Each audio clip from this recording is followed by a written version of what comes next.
Welcome back, everybody, to Clicks and Bricks, where every day we talk about business and technology. If you like business and technology, hit that like and subscribe button right below the screen there. I hope everybody had a great weekend. If you would like to contact me, if you'd like to be part of my text line community, my number is 314-370-2871. You can just say hi, you can say add me, you can ask me any question you'd like. Business, personal, technology, I'll do my best to answer it. I will never try to sell you anything on that text line number. I will send you tips, tricks. I will send you some crypto news here and there whenever I see some cool tips come across the lines. But it's literally between 1 and 4 text messages for me a month. It's not very burdensome, and I promise I will always try to create a ton of value in those text messages. Before we jump into today's first story on Can I Trust Google, today's episode is brought to you by Inlink.com. My Inlink account is inlink.com/Ken. It's got all of my social media profiles on there, my TikTok, my Instagram, my LinkedIn. It's even got my Cash App and my Venmo, my PayPal Me. So it's got all those social media profiles. I can give people I can put one URL in all of my media, all of my print media and online, and people have access to all of my different social media profiles. It's fantastic. Get your name before it's gone. Jumping into our first story for today. Can I trust Google? Google says they're not an evil company, and historically they haven't been, but this news is a little bit challenging for me. So some time ago, Google made a promise to the American people, or to the people of the world, that they would no longer share user data with foreign countries. However, they just released that since they made that promise, they've released 46 customer records to the country of Hong Kong. So I'm not so upset that they're sharing the user data, because it could be, we have this pretty bad child sexual stuff in the world, and the governments need access to some of this data. My problem here is that Google specifically said they're not going to share data with other countries anymore, and they still did it. Now, they didn't disclose it right away. They have disclosed it since then, but I would rather them just say, hey, we're not going to disclose it unless there's specific circumstances involved. So when you're dealing with these tech giants, that's the stuff that you have to deal with, right? They're going to say one thing, but they can change their story at any time. They control their terms and services. They control the terms of everything that you do within inside their ecosystem. And because they control it, they can change it at will. And they don't even really they publish it on their website, but nobody goes back and reads that shit. We all know that. So Google, keep your promises. And if you can't keep your promises, don't make them. It's that simple, right? And if you do make the promise, then hold to your guns until you've communicated that you're going to break that promise. But it's just sad that happened at all, and that we are even having these conversations, that people just would focus on good stuff instead of the negatives of the world, and we wouldn't have to deal with this. But it's pretty bad. If you're doing anything with these big companies, if you're doing anything with any company, period, end of story, unless you own the infrastructure, you are in jeopardy of their terms of services. They control what happens with your data. If you're using third parties at all, they control your data and what they're going to do with it. So my advice, if you are concerned with that, would be to own the hardware, be on dedicated equipment, co-locate the equipment. There's lots of different things that you can do to make sure that you control your data and everything in and out of it. Still means if you get a court order for your data, you're going to have to turn it over, right? There's no way around that. But at least you know what's going on, right? Moving on to our next story. Tesla finds a way, always finds a way. This one's I like it and I don't like it at the same time. So in the state of New Mexico, and I don't even understand what the hell New Mexico's doing here, they've made it illegal for a car manufacturer to sell directly to a consumer, right? So in the state of New Mexico, Chevy cannot sell you a car. It has to go through a dealer, right? Tesla cannot sell you a car. It has to go through a dealer. And Tesla's entire model is cut out the middleman, right? Which we all know the middleman is where a lot of the margin happens. Tesla's decided to keep, well, actually, I don't think they keep that margin because they don't make money on their cars. They only make money on cryptocurrency, at least up until this point, until those batteries start needing to be remanufactured. That's when they're really going to start cranking in the cash, I think. But Tesla cannot sell a car directly to a consumer in the state of New Mexico. So they made a contract with a local Indian reservation or Native American reservation. I apologize. That was the term that we used when I was a kid. I've been told it's offensive now, so I will do my best to change my language. So Native American Reserve, which is sovereign nation, right? So it's not American law, but it's still in the state of it's its own country within the state of New Mexico. So they can totally get away with it, and it's great for the Native Americans because they have a revenue opportunity now in that community, and I'm sure that it's employing Native American people and all those great things. And screw you, New Mexico, you had the opportunity to get that tax revenue, and you decided to give it to the Native American tribes. So I think it's great for them. I think it's smart for Tesla to make that decision to say, hey, we're going to stick to our model, and this is a way that we can do it inside this community and still be, adhering to all the laws of my land, which is an important thing to do. Tesla, again, thank you for trying to find a way to make it work, get ways around doing what you do, and keep pushing for innovation and moving forward. I think it's crazy that you cannot sell the product that you make anytime in this country, right? That to me is a very law that prevents capitalism, prevents growth, not enhances it, right? So I don't like those kinds of rules. Neurograins could be the next brain-computer interface. This shit is so cool.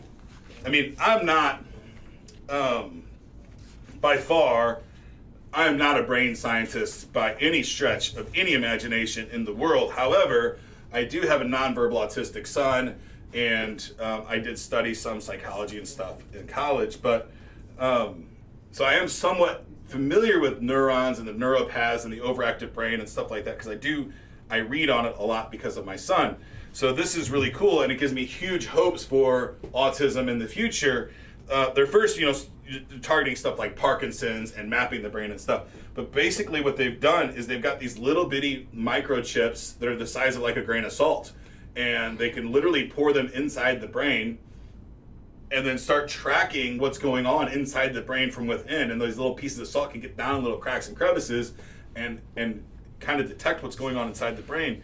And mapping the brain, pretty cool. And they did it on a rat, and they did 48 different micrograins. So 48 micrograins inside a rat's brain. That's how small they are. And it started mapping the rat's brain. So this is really, really cool new technology that's coming out.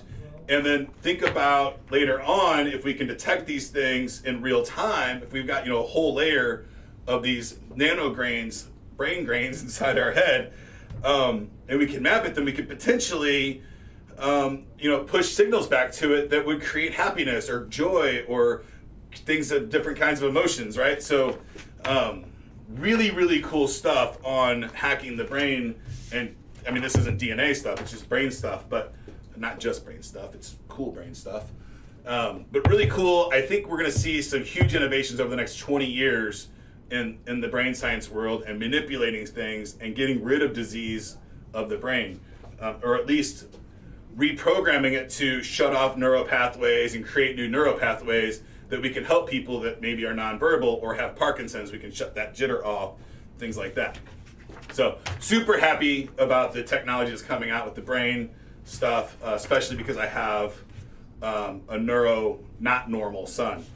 I have a neuro normal daughter. I don't like those words, neuro normal. Anyway, moving on to the next topic. Apple and Epic are in a fight. So new legislation is basically saying that Apple and Microsoft and all these guys that own these stores can't block content from other people's games. So like if you play, I play Candy Crush. It's a horrible habit of mine. I'm on like level 4, almost 4,000. But inside of Candy Crush, there's advertisements and links to other games for Candy Crush. And Apple has been turning those things off and only allowing you to purchase things for Apple through the Apple Store. And there's been a new law put in place that they are still allowed to block stuff for the Apple Store, but they're not allowed to block stuff that's in the game for the manufacturers anymore.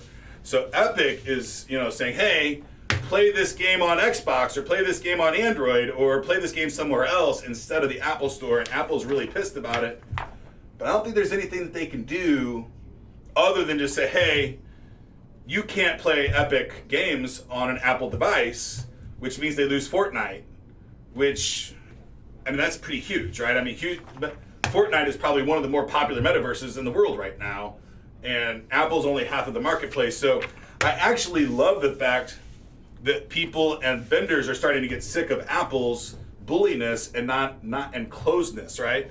I don't think there's a place for closed technology in today's world. I really like openness and sharing and all of those things. So Epic, good job for going to bat against the huge. I mean, Epic's a pretty big company now, right? I think they're the most played video game on the planet. If they're not right now, they were a couple months ago, right? I think Roblox might be beating them now, unfortunately. And nobody, like, Roblox is the unknown that the kids know about, but no adults really know about right now. You should know about it if you're an adult. Look up Roblox if your kids are playing it. If they're paying to make games too, look into that. They're stealing money from your little ones, or at least they're manipulating them and making them think they're going to get rich. And that's the tactic. It's not a good one.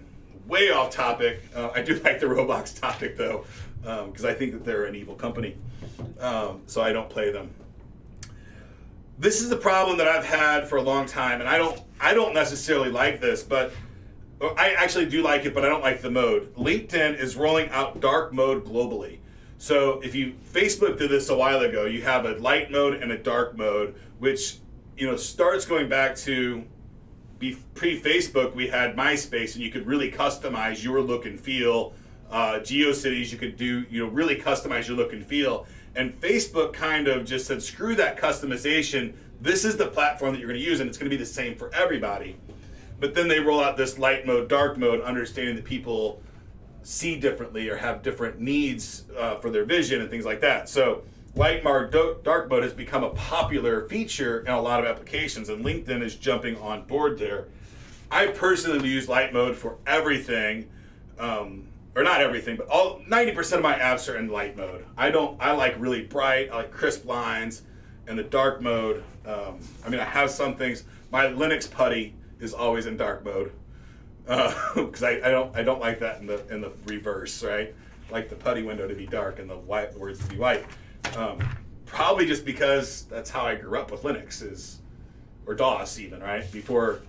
Thank God it's not that green anymore from Basic, right? Was it green? Was Basic the green? Yeah, and that was horrible. That's silly green. But anyway, moving on.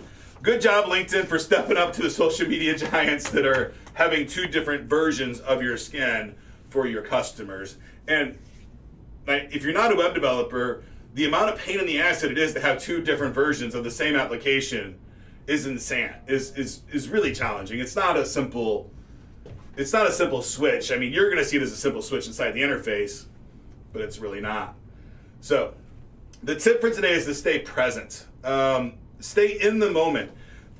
We know information from our past, and that's fantastic, but for your emotions, really just try to stay in today's moment. Don't think too much about the past when you're waking up in the day, and then really think about the present and the future a lot more than you are today. What I've realized in life is that most people, including myself, love to be on autopilot. We wake up and we drive our car, we get to work, we don't even remember our drive anymore, and our day is predicted by the emotions that we have. I like to think of my autopilot with a bunch of different gears, and those are different emotions that I might have through the day that I let people inflict on me, right? The guy that's driving slow in front of me on my way to the office is giving me frustration, so I get angry, and then I get angry, and I'm in the office and I'm angry, right? And I let him really dictate my emotions and what my day was going to be like, right? So if I can just stay present and be like, okay, this guy's probably having a bad day, or he's older and he's just driving slow. This is not really affecting my day much at all, right? I'm still going to get to work. I'm still going to do all the stuff that I'm going to do, but if I don't acknowledge that that's just a shitty emotion for me to have right now and get over it and move on to the next thing, get back to my present mindset of the things that I want to accomplish today, then I'll actually get to work and do them. If I let that frustration take me into walking into the office, people are going to recognize it in the office, and that's going to be contagious, right? And then I'm going to get to my office, I'm going to be kind of frustrated, I'm going to sit down, I'm going to bang on my keyboard and probably do some pretty poor work. So really just try to be conscious of that, be conscious of your emotions, stay present, and understand why you're doing the things that you're doing. And if you're in a bad mood, try to figure out why. And it's probably because your past told you to be frustrated or angry today about that, because you let that emotion take over in the past, right? So you can make the decision today to shed that frustration and decide you're going to have a positive attitude in the present moment, and then move on, forget about that guy, and keep moving forward. And then you'll be able to focus on your goals and get things done more efficiently, basically. All those things about thinking about your past and thinking about the future too much. You have to visualize your future and set that down, but set it to the side. Stay present in what you're currently working on so you can be productive and get rid of those distractions. Distractions will destroy your day. That's all I have for you today, folks. I'm really excited about tomorrow. We've got Angela from Exit 11 as our guest tomorrow. She started a co-working space, coffee shop, in a small town outside of St. Louis, and she's growing pretty quickly. She's opening a lot of new stores. So really excited to see what she's doing and have that conversation with her. I hope you all have a great day, a great Monday, and get to work.